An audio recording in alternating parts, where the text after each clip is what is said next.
Good day, Mr. Moderator, panel of judges, accurate timekeeper, micro debaters, ladies, gentlemen, pupils, and staff. My name is Favour Ibeh, and I stand for the motion which says boys are more useful to their parents than girls, which I will express with the following points of mine. Firstly, usefulness can be described as the quality of being useful, and useful translates into being full of use. My opponents might think we will come from the angle that boys have more physical strength and are more financially grounded than girls, but we are going to take this more societal. Today's social degradation can be linked to a huge percentage of untrained and uneducated boys in the society. But this is caused by the huge feministic movements worldwide. Compared to boys, there are millions and millions of organizations which have been established to cater and develop girls in society. But there are none available for boys. Let me tell you a story. A mother expressed that when she was bathing her 4-year-old child, a boy, on reaching to his buttocks area, he would not allow her to touch him. He would say that he would clean it by himself, and this continued for 2 weeks straight, till she resolved that she would clean it for him.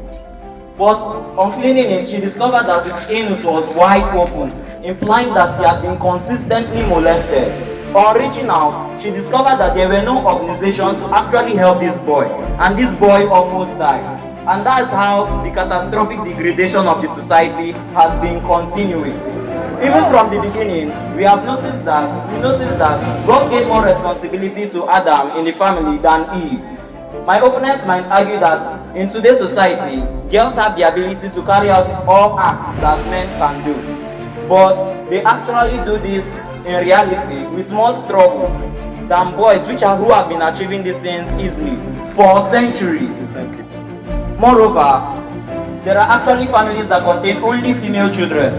But we notice that these female-only children families than male children-only families because there is a visible gap, and this gap is actually, believe it or not, the absence of boys. This is the real way society looks at things.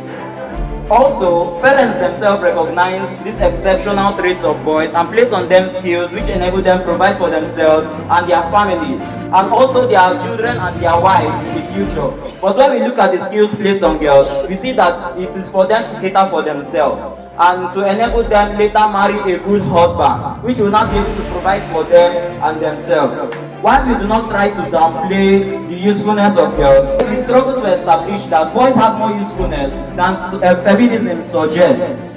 We are trying to establish for our sons to not be cast aside in age, for our children not to be ignored and molested, and for our fathers to stop being disrespected and forgotten in old age. With these few points of mine, I hope I have convinced and not confused you that boys have more usefulness not only to their parents, but to the society and global community at large. Thank you.